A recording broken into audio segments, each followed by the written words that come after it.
Panda. I got broads in Atlanta, licks in the band, legacies. Hello guys, welcome back to B expert. So मैं आज आप लोगों के लिए एक बहुत ही ज़्यादा इंटरेस्टिंग वीडियो लेके आई हूँ। ये वीडियो स्पेशली उन लोगों के लिए है जो कि एग्जाम में तुक्का मारना बहुत ही ज़्यादा पसंद करते हैं। मतलब फॉर्म हर पेपर के भरने हैं, हर एक कॉम्पिटिटिव एग्जाम के फॉर्म भरने हैं घर वालों की नज़रों में अच्छा बनने के लिए, बट तैयारी नहीं करनी है, बैक बेंचर बन के रहना है कोचिंग्स में, ये सारी चीज़ें। सो ये वीडियो है उन लोगों के लिए। प्लस अगर जो स्टूडेंट्स हैं पढ़ाई करते हैं और अगर वो कई बार ऐसी नौबत आ जाती है कि आप लोग तुक्का मारते हो एग्जाम में, अगर आप इस तरीके से तुक्का मारने वाले हो तो डेफिनेटली जो है आपके तुक्के 95% तक आई एम गारंटिंग की सही होंगे। तुक्के आपके 95%।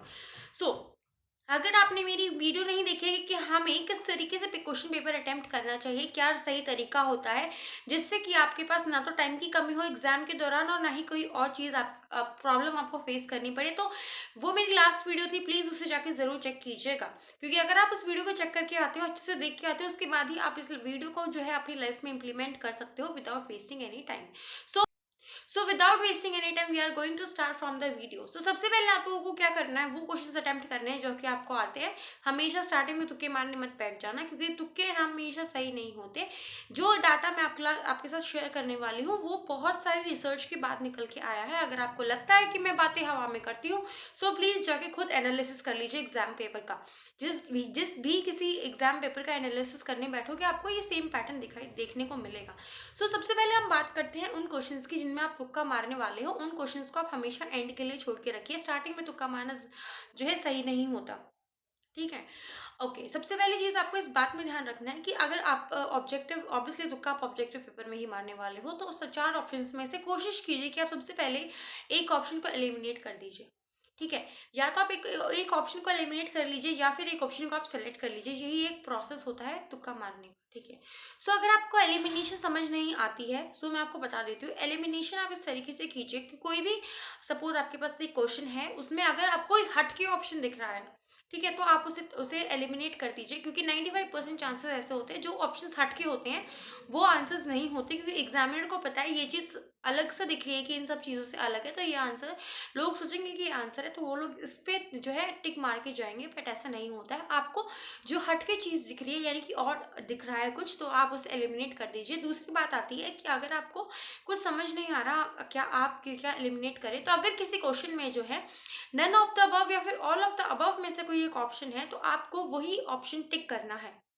ठीक है। इसका क्योंकि इसका रीजन है कि जो क्वेश्चन पेपर सेट किया जाता है वो यही सोच के किया जाता है कि स्टूडेंट सोचेंगे कि सारे ऑप्शंस नहीं हो सकते, तो वो गलत इस ऑप्शन को जो है एलिमिनेट कर देंगे। बट 95% चांसेस होते हैं कि अगर किसी क्वेश्चन में पूछा जाता है ऑल ऑफ द अबव और नन ऑफ द अबव, आपको अगर उस ऑप्शन को टिक करके आते हो तो आपको मार्क्स मिल ही जाते हैं।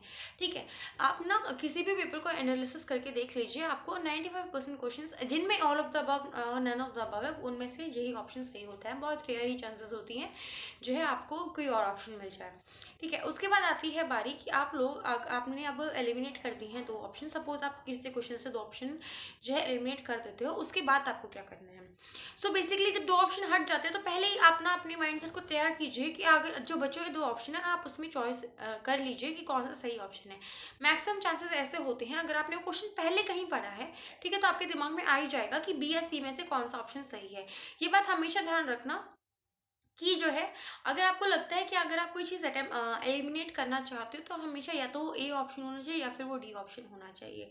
क्योंकि जो मेंटालिटी होती है, जो एग्जामिनर होता है, जो क्वेश्चन पेपर सेट करता है, उसकी यही मेंटालिटी होती है अब कि आपके दिमाग में जो पहला गलत आंसर आता है वो हमेशा वो ऑप्शन ए ही रखते हैं। ठीक है। अगर हम लोग जो है थ्योरी बेसिस या फिर जो प्रैक्टिकल एग्जाम्स होते हैं, सपोज मैथ्स होती है किसी सब्जेक्ट में, फिजिक्स होती है, तो उसमें भी ना जो स्टूडेंट सिली मिस्टेक कर देते हैं कैलकुलेशन पॉइंट में, तो जो सिली मिस्टेक करते हैं उसके बाद जो रिजल्ट आता है ना, वो जो आंसर आता है, टीचर्स हमेशा उसी आंसर को ऑप्शन नंबर ए पे रखते हैं। मैं हमेशा ये नहीं बोल रही कि कभी किसी क्वेश्चन पेपर में ए ऑप्शन ठीक नहीं हो सकता, बट 95% चांसेस होते हैं कि ए जो ऑप्शन है वो आपका करेक्ट ऑप्शन ना हो। और रही बात, यही सेम चीज़ होती है डी ऑप्शन के साथ, क्योंकि फर्स्ट और लास्ट चीज़ें जो है बहुत ईजिली नोटिसेबल होती हैं। अब बारी आती है, अगर आपने 2 ऑप्शंस एलिमिनेट कर दिए हैं, उसके बाद जो बच जाते हैं, या तो आपकी किस्मत अच्छी है और आपको दोनों में से एक सही ऑप्शन खुद से मिल जाता है, बट अगर आपकी किस्मत अच्छी नहीं है और आपको समझ नहीं आ रहा है कि आपको किस ऑप्शन को सही चूज़ करना चाहिए, तो मोस्ट प्रोबेबली आप अगर बी और सी में कन्फ्यूज़ हो तो आप बी के साथ जाइए, ठीक है?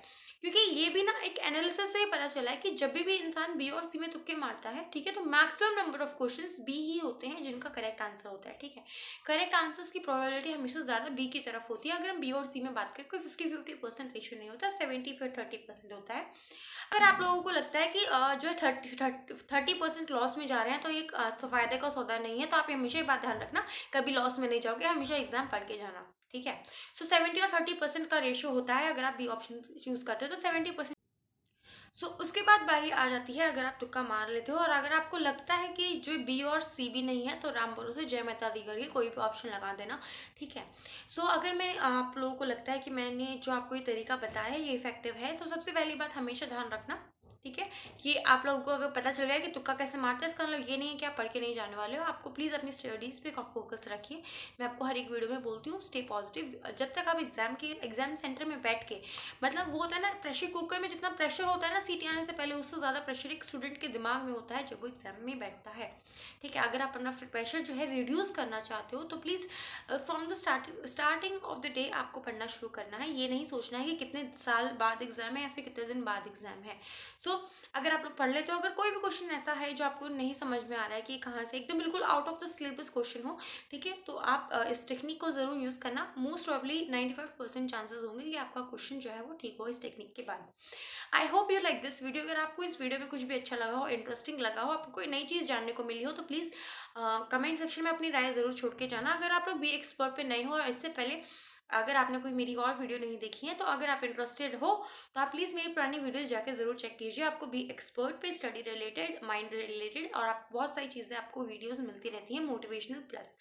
I hope you like this video. अब मिलते हैं हम अपनी नेक्स्ट वीडियो में, तब तक के लिए गुड बाय।